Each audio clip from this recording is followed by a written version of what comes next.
Faltan 10 minutos para las 11 de la noche. Continuamos adelante con este programa especial, perdón, José Luis, con este programa especial coincidiendo con el primer aniversario de la tragedia del Albi. Enseguida escuchamos a Roberto, pero queríamos compartir también las emociones que se vivían hace poco, prácticamente minutos, en el entorno de Angrois. Allí Carmen Beas, una de las víctimas, su novio murió en el accidente, ella sobrevivió, decía esto. Y llegó el momento. Por megafonía, anunciaron nuestra llegada a la estación de Santiago. Yo miré a Toño y le pedí que se encargara de la maleta mientras yo cogía otras bolsas. Esa mirada es el último recuerdo que tengo de él.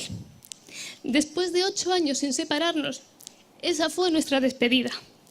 Después, todo se nubló en mi mente. Todos tenemos una misma impresión, todos tenemos unas mismas sensaciones. Y es que si he aprendido algo nuevo en este último año, es que por muy distintos que seamos, los sentimientos y sensaciones en una desgracia de estas dimensiones son tremendamente parecidos. Impotencia, rabia, sufrimiento, abatimiento, dificultad para respirar. Eso es lo que sentimos todos, porque aquí todos y cada uno de nosotros hemos perdido algo o hemos perdido a alguien. Bueno, pues declaraciones que se producían hace un rato allí en Angrois por parte de Carmen Beas, una de las viajeras de ese tren que perdía a su novio en el accidente. Roberto.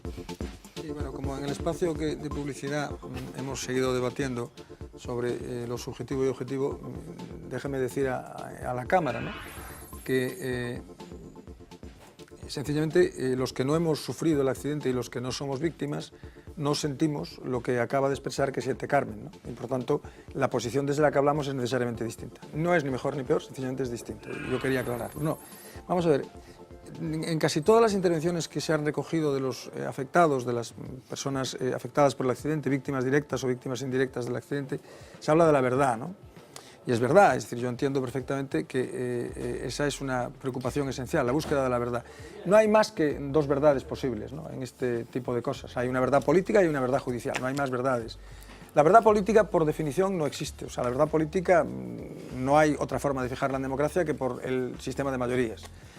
Lo que sí se puede es poner los medios para que la verdad política, que es un conjunto de verdades, no hay verdad política más que la verdad de la mayoría, se pueda llegar a ella o no ponerlos. Y yo creo que el haber evitado que se constituyan comisiones de investigación, tanto en el Parlamento español como en el Parlamento gallego, es un error grave, es un error absurdo y es un error inútil, además. Es decir, no tiene ningún sentido. Un matiz nada más, Roberto. Sí. Perdona que te interrumpa. En todo ese proceso que estás estableciendo hay una comparación inevitable de esta situación con la del famoso metro de Valencia. Sí.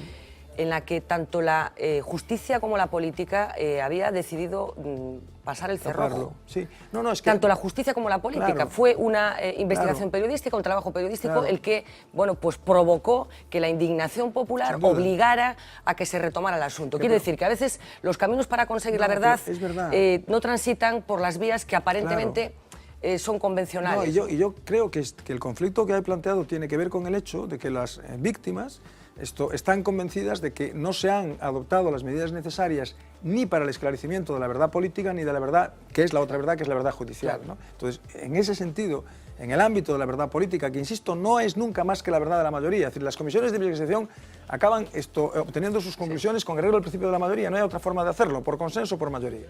Pero quiero ir no solo al tema de la verdad política, sino al tema de la verdad judicial. Luego hay una segunda verdad, que es la verdad judicial, que es la verdad más relevante al final.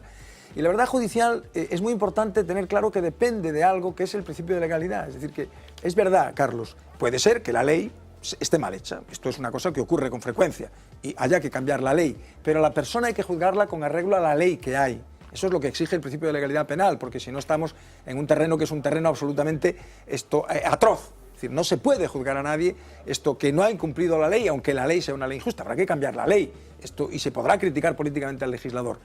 No hay otra forma de obtener la verdad. Es decir, hay una verdad política, que esto se obtiene a través de los procedimientos que se obtiene. Yo creo que es un error impedir adoptar medidas que impidan el que se pueda obtener una verdad política, que va a ser siempre una verdad discutible y subjetiva. No hay manera de establecer una verdad política objetiva, no hay verdad política objetiva alguna, y hay una única verdad objetiva, objetivable, que es la verdad judicial. Y la verdad judicial tiene que partir, y insisto en eso porque me parece fundamental, del principio de legalidad. Claro, sí, pero Roberto, ¿tú no crees que el archivo de la causa del accidente del metro también estaba basado en un principio de legalidad? Que resultó que no era Claro, tal. no, yo creo que el Claro, archivo... porque las leyes se el archivo del metro de interpretan, ¿no? Valencia, Que decir, las claro, leyes, lógicamente, el con la archivo misma ley, un sí, señor puede ser sin condenado duda, y sin en duda. un caso similar otro absuelto. No hay posibilidad de hacer justicia más que la justicia que hace el juez. Y Claro, esa justicia claro. a veces es equivocada y a veces es no equivocada. Sin duda alguna, hoy tenemos elementos que nos permiten pensar que en el Metro de Valencia la Claro. verdad judicial que se estableció inicialmente no era una verdad adecuada, no era una verdad, ni siquiera era una verdad que se ajustase a la ley. Claro. Yo creo por eso que es muy importante que en este caso se tomen las medidas necesarias para que la verdad política se pueda, se pueda dilucidar, se pueda establecer una verdad política con todo lo difícil que es eso, y que se adopten las medidas necesarias para establecer una verdad judicial que, insisto, tiene que depender del principio de legalidad, sabiendo, claro está, que los jueces interpretan las leyes y que en ocasiones se equivocan, lógicamente. Ernesto. A mí me gustaría que reposásemos un momento y que nos tranquilizásemos todos un poco, porque yo creo que el tema es bastante complicado, y que nos planteásemos lo siguiente. ¿Realmente alguien puede creerse, es decir, un niño puede creerse de que construimos un tren de alta velocidad, que invertimos 2.000 y pico millones de euros en esto, que metemos a 300 personas dentro, que las ponemos a 200 kilómetros por hora y que dejamos eso en manos de un solo señor? Que como él dice su mano. O sea, pero ¿esto es un país de broma o estamos todos de cachondeo? No, pero no está en manos No, está en manos de un señor. Está en manos... Vamos a ver, a ver, ¿en qué quedamos? Tú acabas de decir, Roberto, que el avión también está en manos de un señor. No, en el momento de aterrizaje. Mira, en el momento de aterrizaje, al lado del piloto, por lo menos en las líneas de los países avanzados, hay un copiloto. El avión, que no sé si lo sabes, que sí lo sabes mejor que yo, tiene un piloto automático. Y en la torre de control hay dos señoritos que le están diciendo por aquí, por allí y por el otro lado. Es decir, Roberto, que el avión, como hemos visto en alguna película, lo aterrizaba el señor que iba allí de enfermo en el asiento de al lado. Pero bueno, sí, efectivamente. Pero vamos a ver, es que queremos defender de que tenemos que dejar la vida de 300 personas en manos de un señor que además, por cierto, ese señor recibe una llamada telefónica. ¿Para qué recibe la llamada telefónica? ¿Para preguntarle cómo quedó el Deportivo y el Celta? No, recibe una llamada telefónica para hablar de su trabajo. ¿Quiere esto decir que los señores de Adif y los señores de Renfe tienen que tener previsto, porque parece ser que forma parte del trabajo diario, ¿no? Es decir, me imagino que hay un protocolo donde el interventor llama al conductor para decirle, mira, ¿por dónde entramos en Pontedeume? Pero que estamos todos de broma aquí diciendo que es que hay un responsable único. A mí me parece, yo pediría un poquito de sentido común, ¿eh? Estáse dicindo, de alguna forma, por parte de Roberto e Xosé Luís, que de alguna forma o xuíz instructor está indo máis alá do que debe, non? Bueno, o xuíz instructor o que está facendo é ver...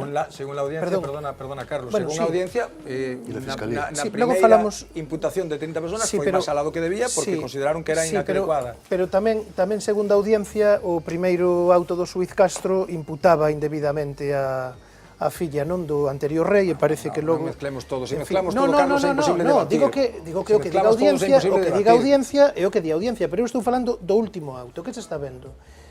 Hai un delito, artigo 350 do Código Penal, que tipifica a inobservancia das normas de seguridade establecidas na construción de obras públicas de cando se cree un perigo concreto para a vida e integridade física das persoas ou o medio ambiente. Un delito que ademais require... Perdón, claro, que iso que se está vendo. E parece, eu non son técnico, pero que hai, aparte de Xosé Carlos, informes de peritos que xa están nos autos que din que sí que se incumpriron as normas. Iso que se ten que dilucidar no proceso claro, judicial. pero entón non está indo máis alá, está facendo o que debe. O único informe que tampouco é que diga que non se incumpren as normas, a prova está que o Ministerio de Fomento fai ese informe por unha comisión de investigación dependente do Ministerio e logo se adoptan medidas, se estivese todo ben, verdade? Non sei por que se adoptaron algunhas medidas e todo estaba perfecto, que di que, bueno, que podía non estar ben, pero que iso non é causa do accidente.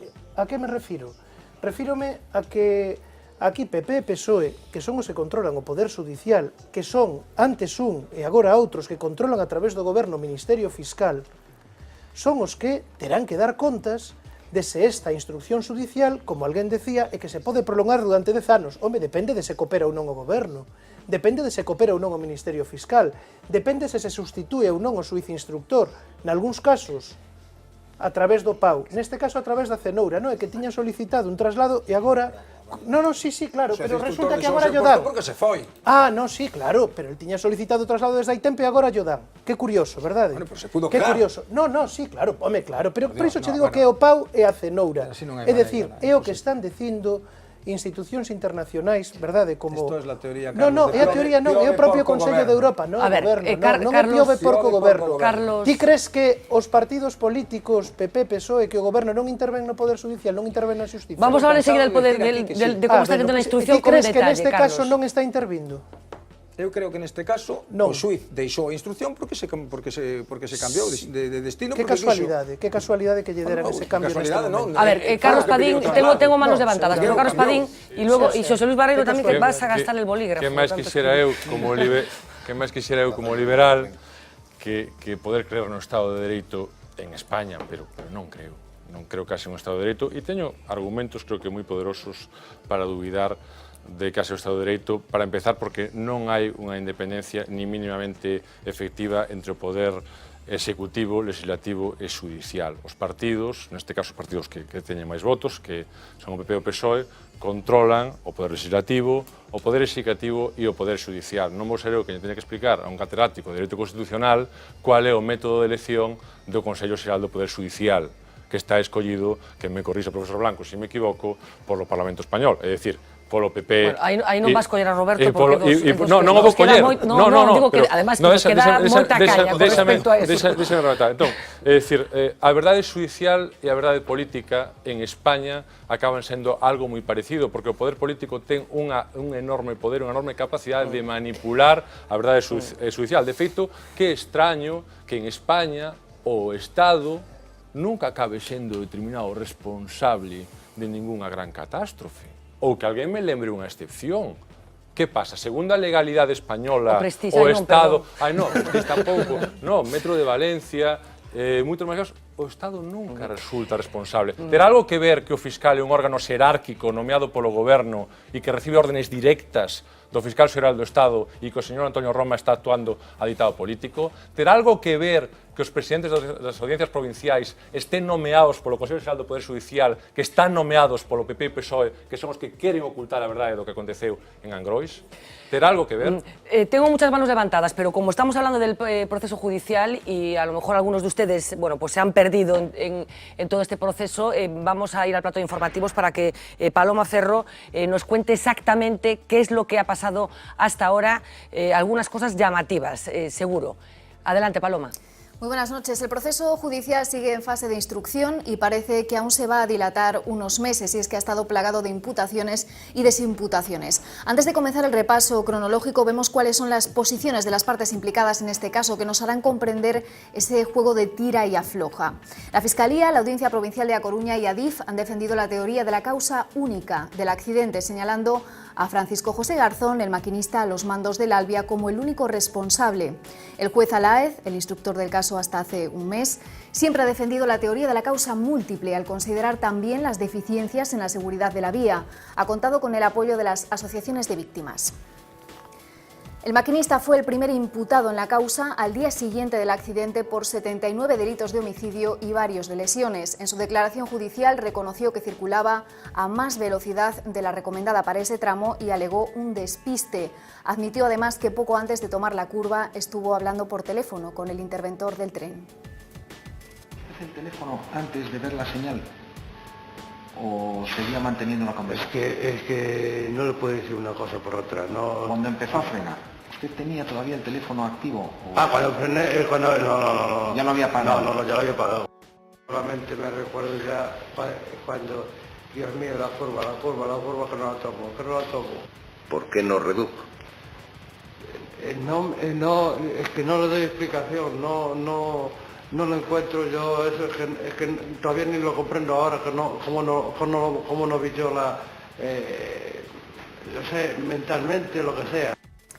El 10 de septiembre del 2013, el juez Alaez imputa a 5 técnicos de seguridad de Adif. Le pedía además al administrador de las vías una lista. Quería saber los nombres y apellidos del Consejo de Administración del ente ferroviario desde diciembre del 2011, pero Adif recurrió y se negó a facilitar ese listado. Pocos días más tarde, el juez aumenta la lista de imputados, suma otros 22 altos cargos de Adif. Les acusaba de permitir un descenso en la seguridad de la curva al autorizar el paso del sistema ERTMS a otro que no funcionaba si había fallo humano.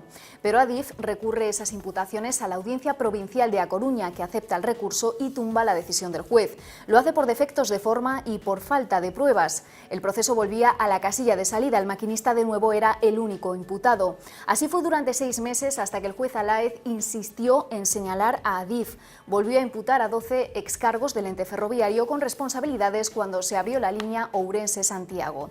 La cúspide de esa lista de imputados la ocupan Antonio González Marín, responsable de Adif entre 2004 y 2012, y Andrés Cortavitarte, encargado del área de seguridad en circulación. El juez de nuevo les considera responsables de un descenso en la seguridad de la curva. Ni se instaló RTMS hasta después de la curva de Agrandeira, ni se suplió su falta con otra instalación de seguridad, adoptándose una solución que constituye una infracción de las normas de seguridad ferroviaria, generando un riesgo intolerable que a la postre se ha traducido en el descarrilamiento de un tren con desastrosas consecuencias. Argumentos estos no compartidos por la Abogacía del Estado, que representa a Adif, ni por la Fiscalía, que días después recurren esas imputaciones ante la Audiencia Provincial de A Coruña. El Ministerio Público, en su escrito de recurso, señala al maquinista como el único responsable del accidente. No existen elementos en la causa para imputar a personas concretas las infracciones criminales indicadas en la resolución. Hay un elemento central y nuclear en la producción del fatal accidente en la curva de Angrois, como es la conducción efectuada por el maquinista imputado, cuya conducta es enormemente imprudente. El 23 de junio empiezan a comparecer ante el juez los imputados de Adif, pero ninguno declara. Todos se niegan a hablar, alegando que están a la espera de que se resuelva el recurso. Y así es como sigue el proceso hasta el día de hoy, paralizado hasta que se pronuncie la Audiencia Provincial de A Coruña. El futuro del caso dependerá en gran parte de las conclusiones de los informes encargados sobre las causas del accidente. Hasta el momento solo hay uno oficial concluido, el de la Comisión de Investigación de Accidentes Ferroviarios, dependiente del Ministerio de Fomento. Este informe señala como único culpable al maquinista. Hay otros 6 informes periciales todavía no cerrados, aunque conocemos algunas conclusiones preliminares. 3 de estos informes coinciden en que con el sistema ERTMS no se habría producido el accidente de Angrois. Son los elaborados por un perito independiente, otro nombrado por el juzgado y otro designado por Renfe. El único informe pericial que conocemos hasta ahora y que descarga de responsabilidades a Adif es el del perito nombrado por la propia Adif. Pues parece que hasta septiembre no habrá muchas novedades en este caso. Otro juez ha tomado las riendas de la instrucción porque Alaez ha sido trasladado y el nuevo juez, Fernanda, tendrá que ponerse al día de una causa que acumula unos 40.000 folios. Bueno, pues muchísimas gracias, Paloma. La conclusión, si hubiera habido RTMS no hubiera habido el accidente. La cuestión es que no lo había porque se produjo una modificación del proyecto y la pregunta del millón es por qué se modificó ese proyecto y cuáles eran los objetivos políticos para que se modificara el proyecto. Y José Carlos. Bien, vamos a ver. El Ministerio explicó, a raíz de la producción del accidente, que, aquí tenemos las fechas dadas por la Comisión de Investigación de Accidentes, que se trataba de ganar el mayor tiempo posible en la llegada de los trenes a Galicia, en concreto a Santiago y Coruña. Acelerar lo más posible. Sí, digamos que el viaje durase lo menos posible. Entonces, si se construía la línea tal como estuvo proyectada, es una línea de alta velocidad y en España las líneas de alta velocidad tienen que tener vía europea, de ancho europeo. ¿Por qué? Porque los trenes que tiene en este momento el Estado español, Renfe, son de ancho europeo. Luego, si no tienen ese ancho, no pueden circular. Entonces, como ese tramo quedaba desconectado del actual en servicio, que solo llega hasta Olmedo, pues entonces prefirieron cambiar el ancho y en este momento, digamos, dejar para más adelante la transformación al ancho europeo. Ahora bien, como ya dije al principio, el cambio del ancho no implicaba para nada reducir en los últimos 8 kilómetros el sistema de seguridad. Y aquí hemos hablado un poquito de cosas del juicio, y me parece bien porque se trata de que se sepa la verdad y que se castigue a quien haya podido delinquir.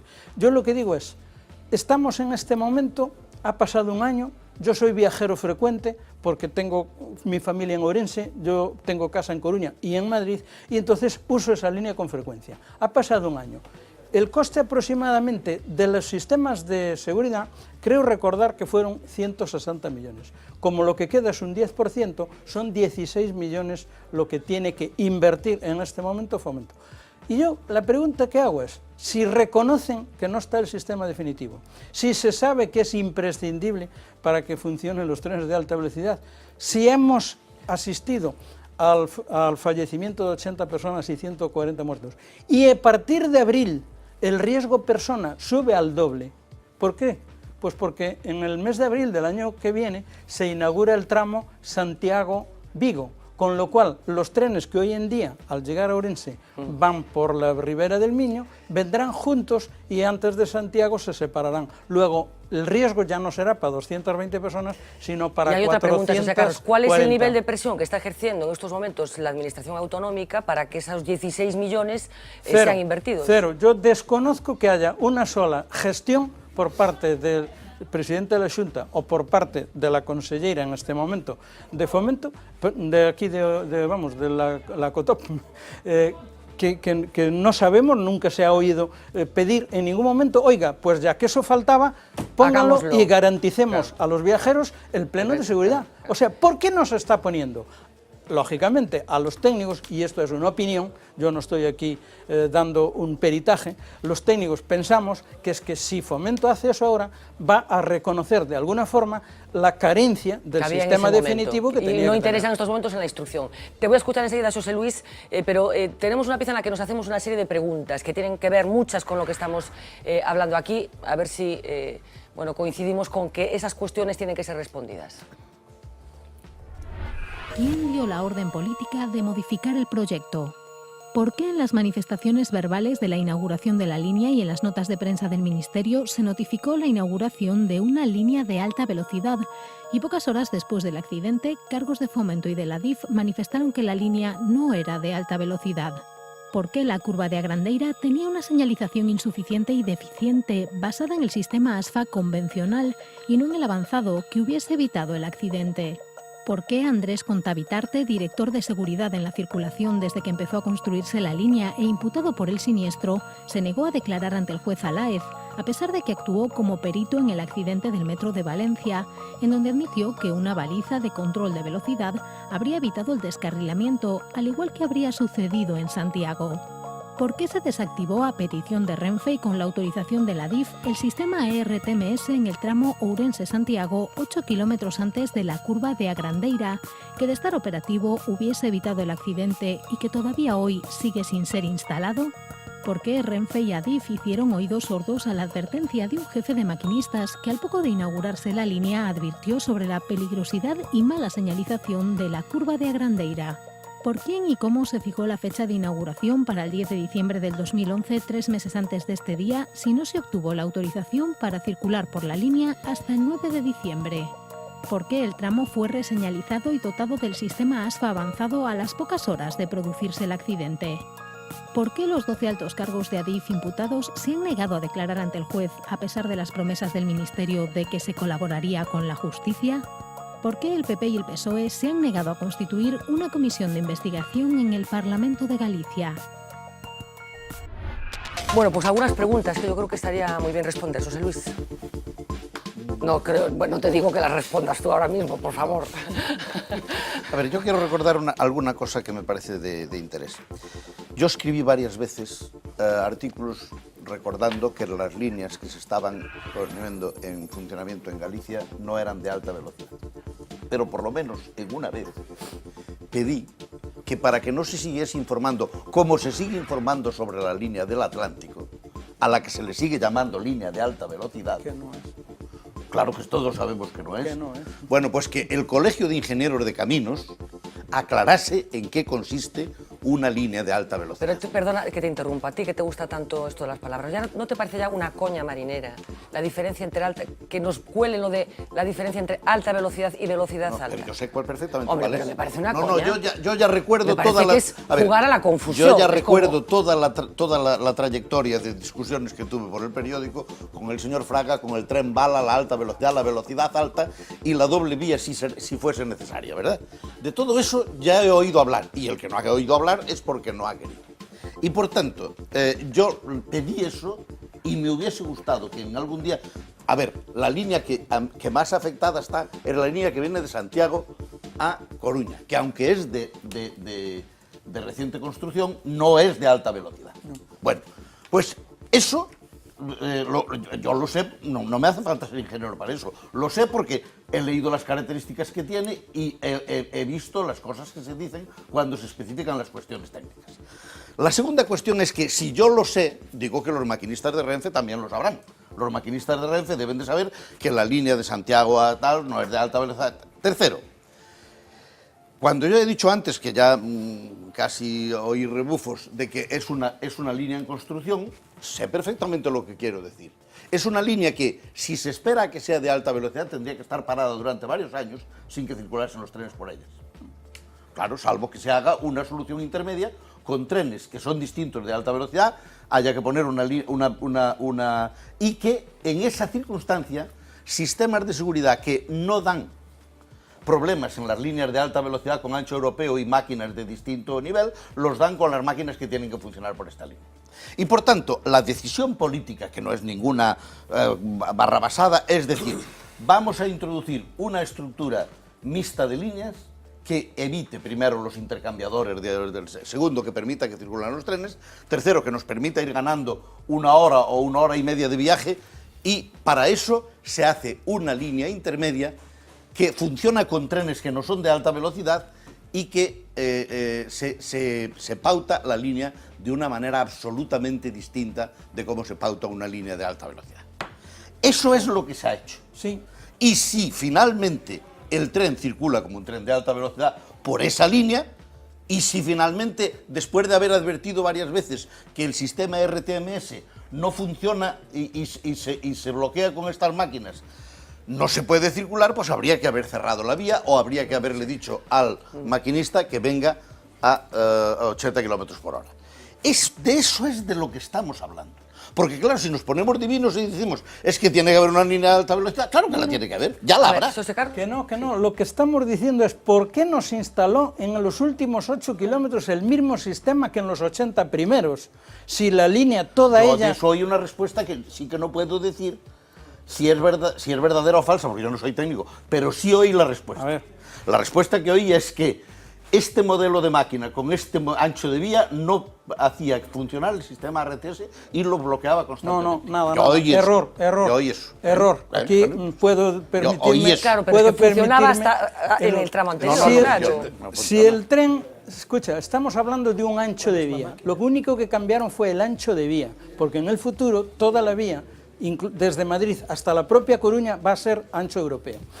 Provisionalmente se inauguró un tramo y como no compensaba andar cambiando el ancho de vía en Ourense y en Santiago 2 veces, se dijo, pues dejémosla en ancho. Bien, la vía ancha, el tren circula viniendo de Madrid en un trozo en vía europea y por aquí en vía ancha. Ningún problema. Ahora, ¿por qué no...? De la misma manera, ¿eh? Cuando va por una vía y cuando va por la otra. No, espera. Claro, es que es un tren que... circula por lo menos por 3 modelos de vía. Sí, solo 2 modelos 3. de vía. Solo hay ancho europeo y ancho ibérico. Pero circula por 3 modelos de vía. Una vía que es de alta velocidad, que la que viene hasta Olmedo. No, pero el ancho. Circula luego por un ancho que... el ibérico de siempre. Claro, pero es la vía clásica. Sí. Y luego circula por un trazado de alta velocidad como una línea ancha. No. Sí, claro. No, pero es la misma. O sea, solo hay 2 anchos de vía. Sí, pero no la vía. Solo hay 2 anchos de vía. Ancho sí. El ancho europeo hasta Olmedo y desde Olmedo hasta Coruña, ancho ibérico. Y lo que decimos es, ¿por qué el Ministerio hizo muy bien en cambiar el ancho de vía, pero por qué no instaló en los 8 últimos kilómetros el mismo sistema que en los 80 primeros? Déjame hacerle una pregunta. Sí. ¿tenía legalmente la obligación de hacerlo? Esto no quiere decir nada, porque podían haber tenido que instalarlo desde otro punto de vista de la seguridad, pero ¿tenían legalmente la obligación de hacerlo? Escucha, según su criterio. Tú que eres experto en estas cosas, No, yo te pregunto porque no lo sé. Si yo soy el ministerio, hago una licitación, hago una adjudicación y se incluye todo el tema, o sea, digamos las instalaciones de seguridad para la línea Ourense-Santiago, que es lo único que salió en el BOE, y después se inaugura esa línea, ¿en qué momento alguien decide, no, en la línea no lo ponemos? Claro. Y además, si se hace, tienen que explicarlo, pero no explicar por qué cambiaron ancho de vía.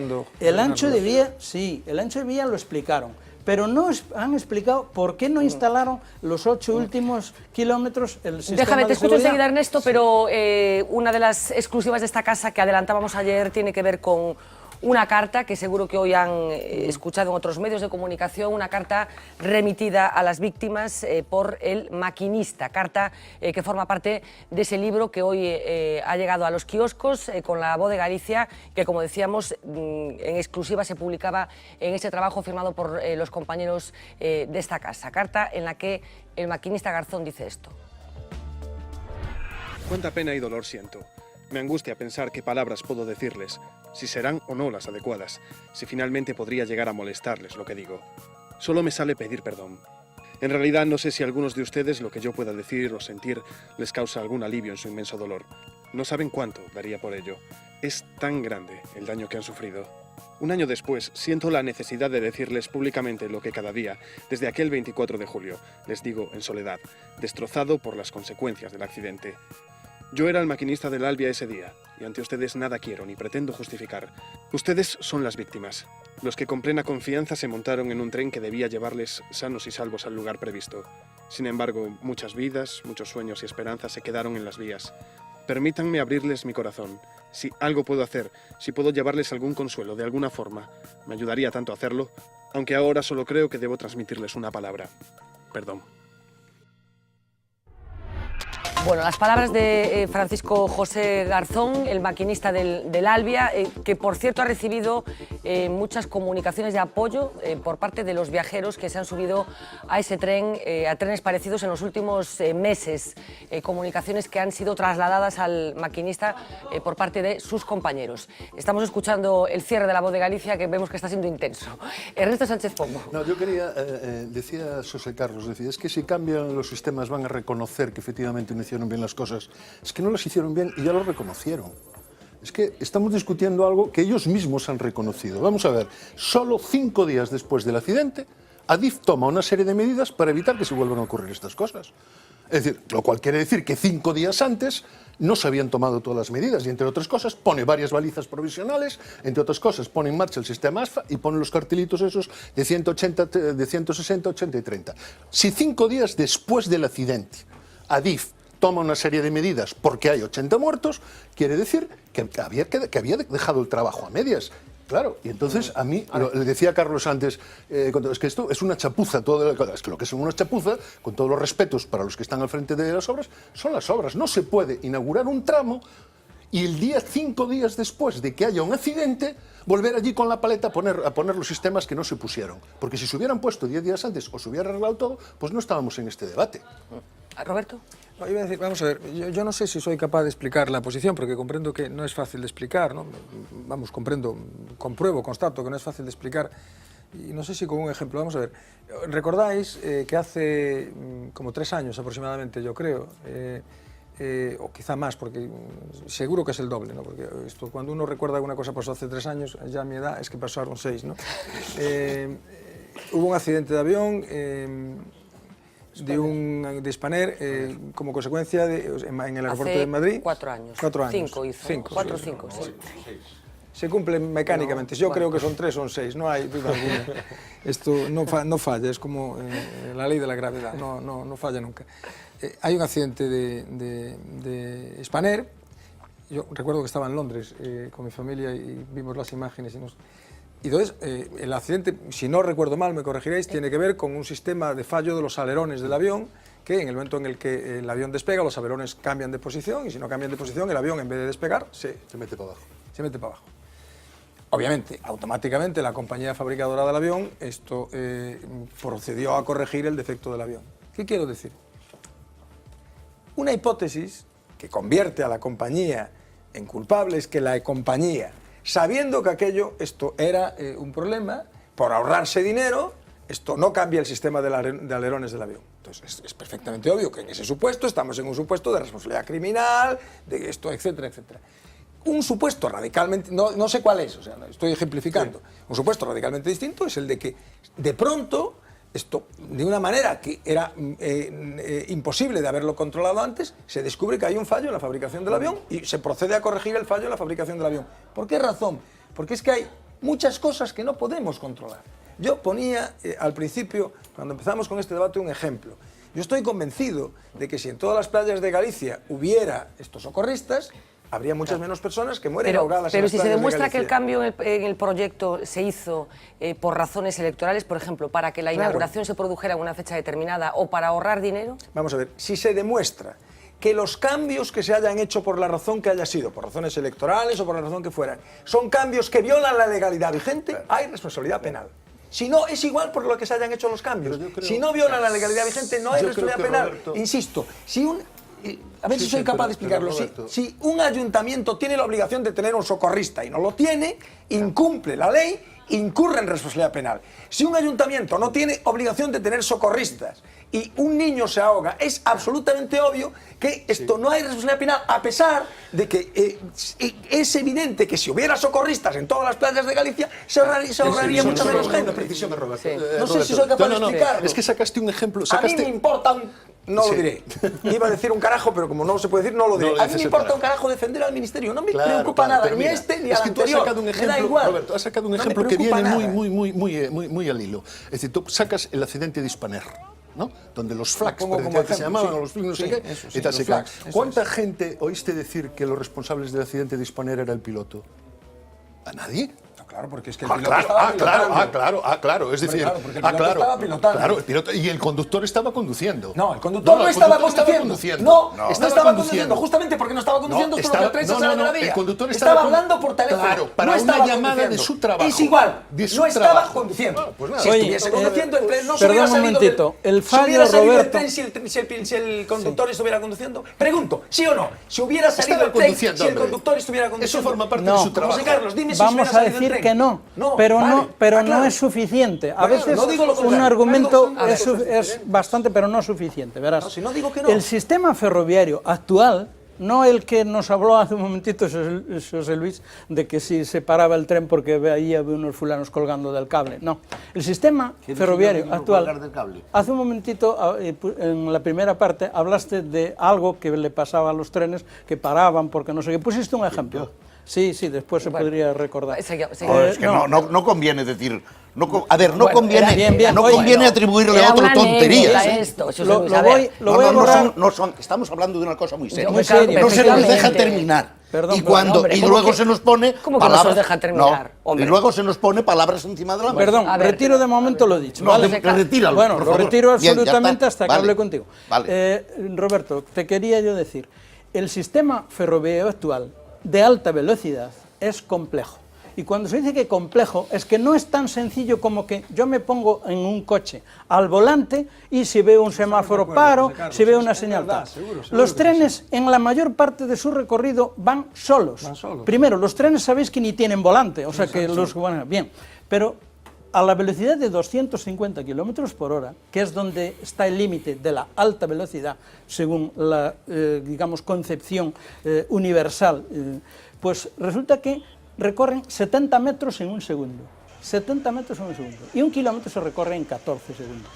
Con eso, la propia tecnología, los propios estudios han llegado a la conclusión de que no se puede poner la conducción del tren en manos de las personas, porque nuestro organismo, y ahí habría que acudir a los biólogos y a los médicos y a los que nos reconocen las facultades humanas, que no son capaces, el organismo humano no es capaz. Por ese motivo... José Carlos, de que hubiera sido mejor que el tren tuviera RTMS, no, mejor no tengo ninguna duda. Mejor no, incluso es obligatorio. Mejor no, claro, es obligatorio. Si quieres convencerme de que hubiera sido conveniente, imprescindible, la duda... Lo único que yo estoy pretendiendo plantear, porque es el tema que está hablando, lo único que yo digo es si era legalmente obligatorio que la tuviera o no. En ese caso sí, porque se estaba construyendo una línea de alta velocidad. Bueno, en cualquier caso, hay prácticamente unanimidad en la mesa, creo que es en lo único, en relación con la torpeza del Partido Popular y del Partido Socialista negándose a crear la comisión de investigación en el Parlamento. No sé si tú también compartes la tesis de Roberto en este caso y crees que tendría que haberse constituido esa comisión. Yo desde que se imputaron las cúpulas de Renfe y de Adif al mismo tiempo, no creo que haga falta para nada una comisión de investigación. ¿Para imputarlos otra vez? ¿Para qué? Ya están imputados los políticos, están imputados por docenas. O político e o ministro, Eses cargos son técnicos, o político e o ministro. Ese era o que teña que responder. O ministro anterior e a ministra actual. Esos cargos son políticos. Bueno, déjame, no, es que después... Os cargos de libre designación non son políticos, non son altos cargos. Entonces ya si no son técnicos, son políticos, son gente a las que cesas y nombras. No, eso es lo que entendemos. Son lo que se llama altos cargos. Son altos cargos. Altos cargos en sentido técnico non son altos cargos. Poden ser cargos de libre designación e para máis nunha empresa pública, pero que tes que designar entre técnicos. Te escucho enseguida, José Luis. Alto cargo que ten responsabilidade política. Generales en la actualidad. Carlos, un momentito, vamos a ver. Escucha a José Luis enseguida porque me quería meter un poquito en el asunto político. No, yo solo digo que la comisión de investigación, si se estuviese investigando en el terreno político y hubiese una expectativa sobre cuáles fuesen en algún momento determinado para estar investigando cuáles eran las características de la vía, etcétera, pueden tener un sentido.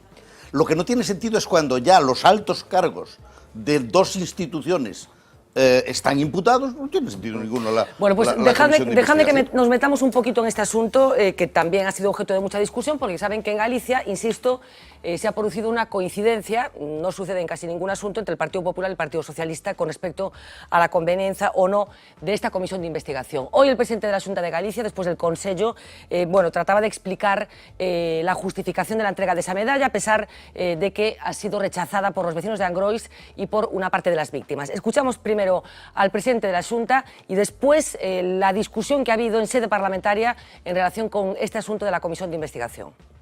A mellor forma de non esquecer o que ocurriu é xustamente otorgando a medalla, para que ninguén esqueza.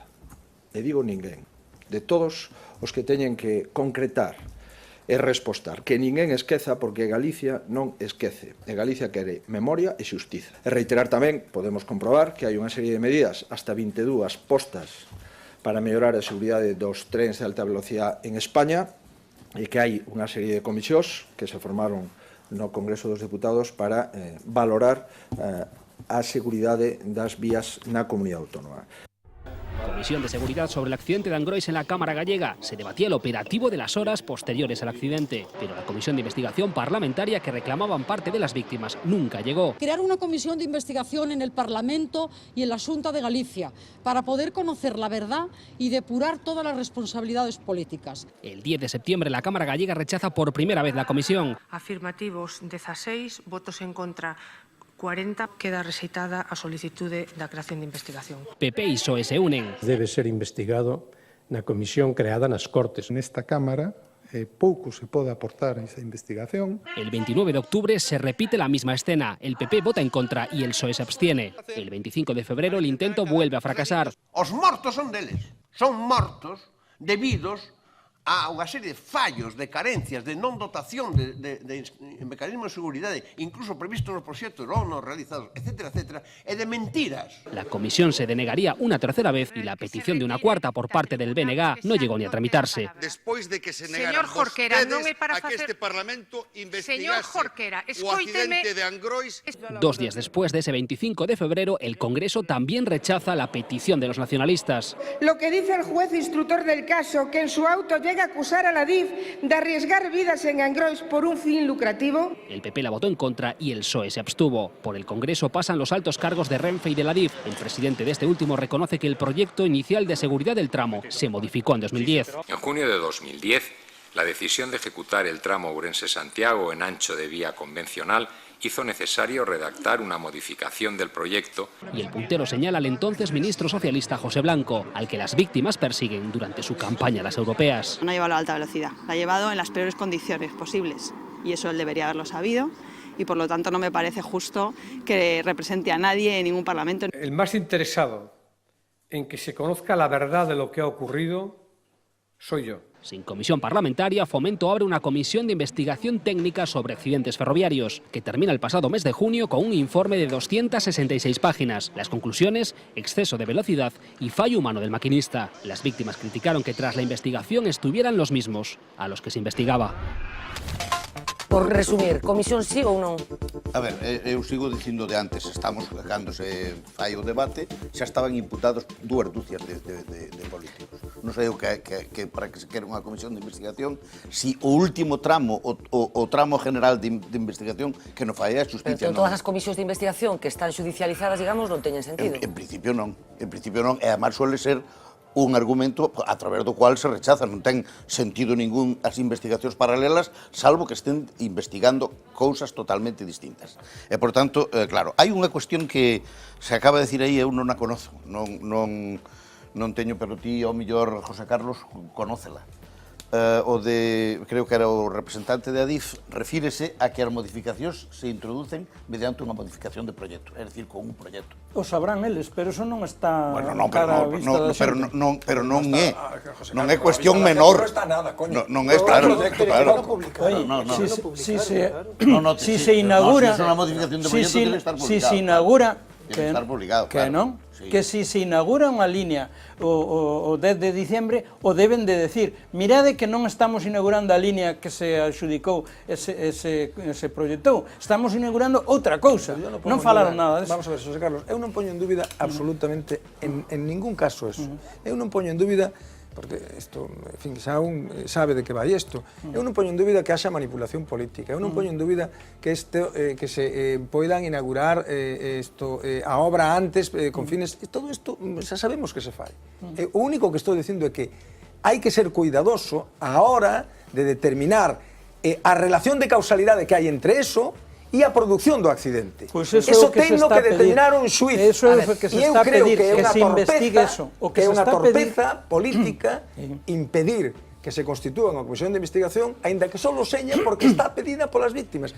Oye, Roberto, é unha torpeza política, neste caso política, que non se constituya unha comisión de investigación independiente. Bueno, pero isto ten que ver, déxame que che diga unha cosa, isto ten que ver con unha cuestión que en España está mal resolta en términos xerais e que está mellor resolta en outros países como Estados Unidos. É dicir, que a Comisión de Accidentes Ferroviarios non debería ser unha comisión que dependese do Ministerio de Fomento. Pero claro, se hai un accidente ferroviario e diríamos que o encargado de a seguridade e Fomento, as comisións deberían de ser comisións independentes formadas por... Así é como funciona en Estados Unidos.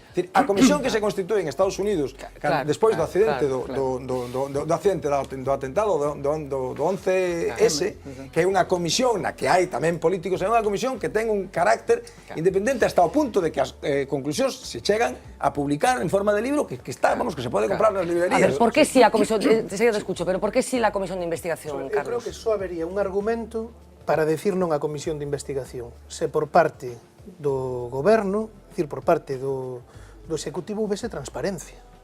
Se hai transparencia, se publican as modificacións, se di que é o que pasou, se explica por qué, como decía agora Xosé Carlos, bueno, pois nese último tramo, neses últimos 8 kilómetros non pusemos o RTMS, nin pusemos as balizas do ASFA que terían parado o tren, se explica todo iso, igual non facía falta a comisión de investigación. Como iso non se fai, o que se está facendo é xusto o contrario, non se publica nada, non se di nada de mentira o que di Feijóo. Non se declara ante o xuíz, ao revés, estás intentando torpedear a acción da xustiza a través do Ministerio Fiscal, a través da Abogacía do Estado, que pagamos todos, como decía antes tamén Carlos Vázquez Padín. Pois claro, entón, é que fai falta a comisión de investigación, porque, ollo, son persoas distintas as que están imputadas e as que teñen que responder ante unha comisión de investigación. Nun caso estamos falando de técnicos da DIF e de Renfe, noutro caso estamos falando do ministro de Fomento ou de ex-ministro de Fomento e actualmente tamén aforado porque eurodiputado. Bueno, enseguida os escucho, pero déjame que introduzcamos alguna voz nueva. Estamos ya empezando a acabar el análisis que hoy pretendíamos hacer de este asunto coincidiendo con el primer aniversario del accidente de Angrois. El año pasado había un retén de bomberos de guardia, el turno 4. como corresponde a las personas que estaban atendiendo el Parque de Bomberos de Santiago de Compostela. En principio estaban movilizados porque iban a ser los fuegos del Apóstol. Ayer estuvimos con ese turno porque es el mismo que hoy está de guardia, y estas eran las sensaciones que quisieron compartir con nosotros. Su misión, salvar vidas, y lo hicieron. En apenas 4 minutos los bomberos de Santiago llegaron a Angrois. Esto era hace un año. Hoy en Santiago está el turno 4, tiene un día tranquilo, nada que ver con el 24 de julio de hace un año. Entonces fueron también ellos los que recibieron la llamada. Descarriló un tren en Angrois. Fue llegar allí aquello fue un auténtico flash, vamos, es que aquello parecía una película. La verdad fue brutal, ¿no? Fue brutal. Ángel estaba al mando entonces igual que hoy. Sabía que los primeros minutos eran vitales. Consiguieron salvar muchas vidas de entre aquel amasijo de hierros, aunque tuvo que enfrentarse a momentos muy duros. Dices tú, esto no creo que me vaya a tocar a mí el tener que hacer un triaje así, el ir valorando la gente que sabes que puedes salvar y la que no, ¿no? Pero de repente dices tú, pues sí, me encuentro en esa situación. Tengo gente que la tengo muy atrapada y que tiene que esperar. Tiene que esperar porque hay otra que tengo que sacar. Tuve una persona que estuvo con un eje de uno de los trenes encima, que hasta que llegaron las grúas, ahí no pudimos meter mano. Incluso tuvo momentos de bastante tiempo de estar sola, porque no había ni gente para darle un pequeño apoyo psicológico. Porque ese acompañamiento es fundamental, una mano tendida en medio del caos y la soledad. A Ángel le recordamos lo que días después contaba una de las personas heridas, esa mano que un bombero le tendió. Esa parte la recuerdo porque me pasó a mí con la primera señora, y fue una señora que me acuerdo, tengo su cara, su imagen grabada, y me acuerdo que en ese momento no me quería soltar la mano, pero claro, yo tenía que hacer otras gestiones, que en ese momento además fue en la plaza, y llegó una vecina de Angrois y le dije amablemente si podía quedarse con ella, y allí se quedó con ella al lado de ella sentada, y me acuerdo que sí, que no me soltaba la mano. Chema fue el encargado de tratar de controlar el fuego para evitar que se extendiera y abrasara a los que estaban dentro. Te pasan las cosas muy rápido por la cabeza, pero tú actúas en base a una prioridad, que es salvar a la gente, ¿no? Subido al tren oyó gritos pidiendo auxilio. Era una mujer, pero no era capaz de saber de dónde venían. Me metí, vi un hueco, me metí por el hueco, un cristal, lo levanté y vi que había una persona allí. No nos dimos cuenta después. Donde estaba metida la señora era en los servicios. Fue lo que le salvó la vida, le quedó el fuego al lado, un amasijo de hierros, el eje del tren que destrozó a mucha gente. A José Ángel el accidente le pilló de refuerzo. Estaba solo en su camión preparando el operativo de los fuegos del Apóstol. La cosa era demasiado grande. Ves semejante tren con el destrozo que tenía, te podías imaginar lo que había allí. Ha pasado un año, pero todos recuerdan minuto a minuto cada paso que dieron.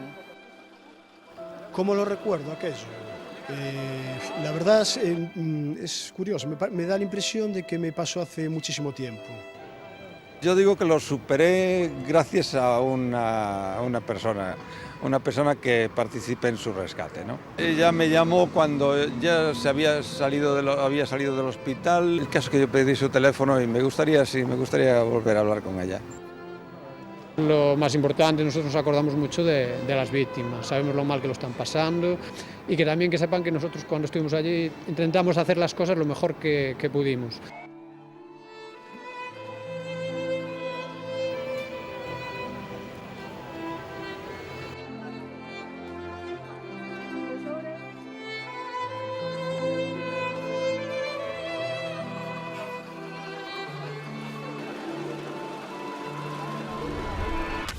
Bueno, pues el trabajo de los servicios de emergencia importantísimo esa noche, de los voluntarios, de los bomberos, de los psicólogos, de los policías, de toda la gente que acudió a ese punto en el que había tenido lugar ese accidente. Ahora nos vamos a ir a Santiago de Compostela, en la delegación de VTelevisión en la capital de Galicia. Se encuentra nuestra compañera Ruth Sousa. Muy buenas noches, Ruth. Hola, ¿qué tal? Buenas noches. Ruth? Recién llegada o recién descendida del tren Albia, que hoy hacía también ese recorrido entre Madrid y Ferrol, como sucedía exactamente hace un año. Teníamos la intención, la pretensión, ilusos nosotros, de compartir con los viajeros bueno, pues la sensación de ese viaje tan especial, tan particular. Pero nuestro gozo en un pozo, Ruth, ¿qué ha pasado? Bueno, pues lo que ha ocurrido es que los compañeros de producción han intentado por todos los medios hasta el último momento formalizar nuestro viaje a efectos de que pudiéramos grabar y ofrecer una información pues lo más completa posible para todas las personas que habitualmente ven este programa y ven esta cadena, pero eso, bueno, pues no pudo ser. Nosotros hicimos el viaje igualmente porque, por supuesto, sí teníamos billete para viajar. Bueno, nos hubiera gustado recibir a lo mejor algún tipo de facilidad una vez que ya estábamos en el tren, pero eso, bueno, pues tampoco ha sido posible. Aún así, sí hemos hecho nuestro trabajo, no al nivel que nos hubiera gustado, pero lo hemos hecho. Bueno, para que la gente tenga claro un poco de qué estamos hablando, nosotros subimos al tren, teníamos billete en la estación de Ourense, conseguimos subirnos al tren y, apelando a la burocracia, la bendita burocracia, nos prohibieron, bueno, escoltaron prácticamente durante todo el viaje a nuestros compañeros, a Ruth y a Andoni, el cámara que la acompañaba, escoltaron prácticamente a nuestros compañeros para impedir que pudiéramos hablar con las personas que viajaban, a pesar de que había otros medios de comunicación, en este caso la TVG, que sí que estaba bueno, pues cogiendo totales, como se dice en el argot televisivo, de las personas que viajaban en ese tren. Colaboración cero por parte de Renfe, que apelaba, como decíamos, bueno, pues a una serie de permisos burocráticos que sí que tratamos de gestionar, que sí que gestionamos de hecho el pasado lunes, apelando a que no había billetes, nos impidieron la autorización. Cuando teníamos billetes, la autorización tampoco servía. Así que quede claro lo que pasó con este trabajo, a pesar de lo cual, Ruth, no te vayas muy lejos, sí que hicimos esto, hablamos con la gente antes de subir al tren en Ourense y al llegar a Santiago. Enseguida volvemos contigo, pero vamos a ver la pieza. Estamos aquí en la estación de Ourense a la espera de que llegue el Alvia procedente de Madrid. Lo hará en cuestión de minutos. Muchas de las personas que están aquí están esperando a sus familiares que llegan de Madrid, pero hemos podido hablar con algunas de las personas que se van a subir en el Alvia. Algunas, de hecho, vienen simplemente para ver cómo este tren arranca como homenaje aquí desde Ourense a las víctimas. Aquí el ambiente es tranquilo, la gente coge este tren con serenidad, con la convicción de que un año después lo que queda es recordar a los que se fueron, pero asumir este viaje con total calma. Algunos llegan despistados. ¿No lo sabías? Pues la verdad que no lo sabía, ¿no? Pero bueno, que no pasa nada. Dicen que no se vuelven a repetir los accidentes hasta muchos años y tal, entonces tampoco, no tengo mayor problema. Pero todos sin miedo. No, bueno, no creo que haya problemas, vamos. No me acordaba ni que hacía un año, vamos. Pero, a ver, me imagino que es algo puntual, no, ¿sabes? Miedo desde luego ninguno. El tiempo va pasando, se acercan las 8 de la tarde.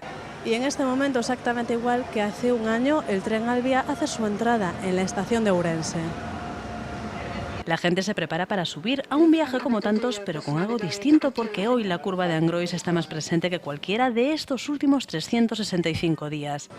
Nos dio alegría ver a mucha gente que estaba viendo el tren y que lo estaban aplaudiendo de que iba a una velocidad correcta y muy bien. Sí, oí a la gente hablar y cosas, que un día como hoy y eso, que pasó eso. Sí, ya le he dicho a mi hermano que me he emocionado al ver a tanta gente allí aplaudiendo el tren que llegaba a su destino. Hombre, da cosillas. Pero hoy todas las historias tienen final feliz. En cuestión de minutos la estación de Santiago se ha quedado vacía. Los viajeros del Alvia han bajado y se disponen ya a disfrutar de la noche más grande de la capital compostelana. El tren ha continuado su camino. Empieza un nuevo año de historia. Bueno, Ruth, un viaje especial, y ya que los señores de Renfe nos han impedido compartir el viaje con los viajeros y con los espectadores de Vía V, cuéntanos un poco cuál era el ambiente que hoy se vivía en ese trayecto entre Ourense y Compostela, Ruth. Bueno, pues la gente cuando llegaba a la estación de Ourense, que era el punto de partida, la verdad es que lo hacía sorprendentemente tranquila, y cuando se les preguntaba qué sensaciones, qué sentimientos les despertaba el hecho de coger ese mismo tren un año después, nuestra sorpresa era que nos contestaban que no tenían miedo, cuando nosotros preguntábamos más bien por una cuestión emocional. De entrada nos dio la sensación de que la gente cogía ese tren bueno, pues de una manera muy poco emotiva. Pero sí es cierto que a medida que se iba acercando la famosa curva de Angrois, pues empezabas a escuchar comentarios, parece que nos acercamos, estamos ya cerca, creo que fue aquí. Y es verdad que al llegar a ese punto, bueno, pues sí que veías a la gente un poco más emocionada. Al bajar, ya en Santiago, en el andén de Santiago, sí que nos comentaban que aunque para ellos era un viaje perfectamente normal, como cualquier otro, sí que se habían emocionado al pasar por la curva de Angrois y ver a toda la gente que allá estaba participando en el homenaje, porque coincidíamos en el tiempo y en el espacio con ese homenaje que se celebraba en Angrois. Bueno, pues Ruth, queríamos compartir contigo en directo a través, desde la delegación de Santiago, lo que hoy pasaba en ese viaje. El resultado final hubiera sido más lúcido si, insisto, Renfe nos hubiera permitido, bueno, pues simplemente, como digo, hacer nuestro trabajo. Aún así, enhorabuena por haberte subido a ese tren y por habernoslo contado de esta forma. Gracias, Ruth, un beso. Muchas gracias, buenas noches. Bueno, pues vamos a ir cerrando este capítulo por hoy. Vamos a seguir hablando, lógicamente, en los próximos programas, a partir de septiembre, de todo lo que tenga que ver con la investigación judicial y con la exigencia de responsabilidades. José Carlos, te voy a despedir a ti porque nosotros quedan unos minutitos todavía, pero ¿eres optimista o pesimista, finalmente, por lo que pueda llegar a pasar con respecto a este asunto?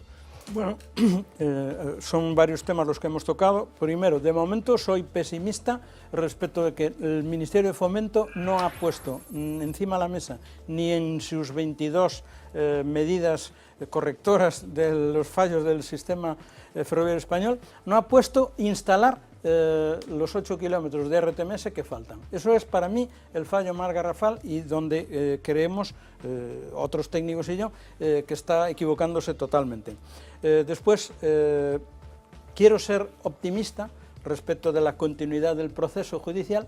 Hay un juez nuevo, vamos a darle crédito y vamos a pensar que va a investigar no solo lo que le llegan de las comisiones dependientes del Ministerio de Fomento, sino que esperemos que tenga luces y investigue cualquier otra causa y, naturalmente, siempre cumpliendo la legalidad, tanto del proceso judicial como de la aplicación de las normas que en ese momento les sean aplicables. De todas maneras, a los trenes esto es y a la como de vía. Sentido común. Eso es de sentido es como común. de sentido común que la verdad se puede conseguir a través de una investigación independiente. O sea, si yo le encargo que investiguen las causas a una de las partes, pues parece lógico que el resultado de esa investigación por lo menos va a ser sospechoso. José Carlos, como siempre, muchísimas gracias por ilustrarnos sobre este asunto. Sospecho que seguiremos molestándote en el futuro. Bueno, no es una molestia. Gracias. Gracias a vosotros. Gracias. Y tendré que hablar aquí en privado con José José Luis en algún momento, sí, porque no quería haberle faltado al respeto. No te preocupes por eso, que no... Aquí hablamos así habitualmente. Después, bien, al acabar, nos damos besos y abrazos en privado. Vale, vamos a hacer una pequeñita pausa de publicidad. De verdad que no se pierdan los minutos que quedan de programa, porque les garantizo que se lo van a pasar bien. Vamos a hacer algunos repasos de lo que ha pasado en este programa en los últimos meses y alguno de verdad que tiene muy buena pinta. Enseguida volvemos. El primer minuto fue brutal.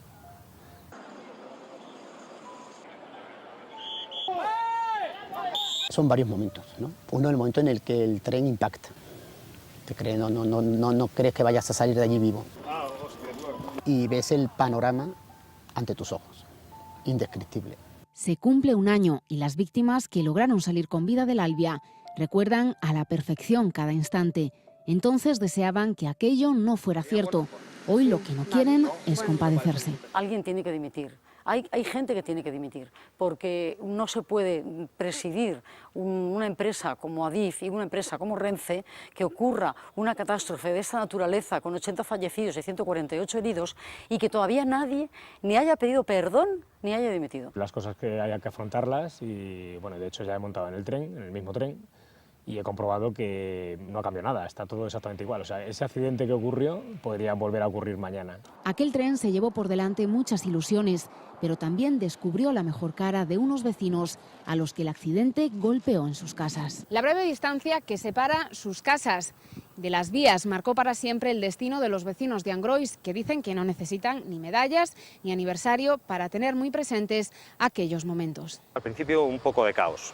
caos porque, bueno, lógicamente, claro, sanitarios de aquellas había pocos, los vecinos ayudando, intentando ayudar lo mejor posible y, bueno, con los medios que teníamos. Pero, ¿cómo pasar páginas y limpiando el jardín, Vicente se sigue encontrando con restos del Albia? Y ahora cada tren que pasa pues nos recorda o que pasó aniversario e todo isto, porque durante o ano inteiro foi bastante peliagudo o levado. La noche de Angrois estuvo llena de vecinos heroicos, pero también de bomberos que pasaron horas en vela. No hemos mejorado absolutamente nada. Estaríamos igual que en aquel momento o peor. Y recordándolo, te vienen las lágrimas, ¿eh? De médicos y sanitarios que doblaron turno o suspendieron vacaciones. La solidaridad de todos, incluidos los pacientes. Los pacientes estaban callados. Ayudaron los que se marcharon con a lo mejor una muñeca inflamada y se marcharon. Y los profesionales fueron profesionales. Y de donantes que abarrotaron los centros de transfusión de sangre. Tivemos que dicirle a xente que esperase, que xa non podíamos atender máis. Xente que chegou ás 10 da noite conseguir doar sangue, que estaba realmente ledo por haber conseguido a súa doazón, o a 6 a 7 da mañá. A las vías también se acercaron políticos. Con momentos durísimos, todo el mundo quería que le dijeras que sus hijos, sus padres se encontraban bien. La mirada de todo el país se detuvo en estos escasos 500 metros. También la de Mónica, autora de una de esas fotos que lo dice todo. Eu creo que poderíamos revivilas, todo o que fixemos durante esa hora aquí e todo o que vimos e en que momento. Porque o problema desto é que nós chegamos a moitas cousas, pero nunca chegamos tan pronto. Chegar e ver cando a xente sale dos vagóns, ves todavía, non sei. Por suerte sempre chegamos tarde. Un año más tarde los trenes siguen pasando por Angrois. Y las víctimas no han reaccionado igual a la concesión de medallas. El que nosotros la aceptemos no es más porque consideramos que es un deseo, un sentimiento de los gallegos. Me parece lamentable que hagan este teatro después de habernos negado todo a las víctimas. Los mismos que inauguraron la línea son los que nos quieren dar la medalla. No somos héroes, que éramos simplemente unas personas que nos subimos a un tren que no concluía con las mínimas garantías de seguridad. Pero sí las unen muchas más cosas, empezando por el dolor y el enfado. Quieren justicia, transparencia y cambios. La culpa no es solo de Francisco Garzón. En el AVE, por ejemplo, de Sevilla a Madrid, eso no hubiera ocurrido. No se puede dejar una máquina de esa magnitud llevando a cientos de personas solo a la libre disposición de una. Una vez en Santiago, su plan era ir hasta Fisterra. Aquel 24 de julio no pudieron. Hoy se han vuelto a reunir para terminar el trayecto.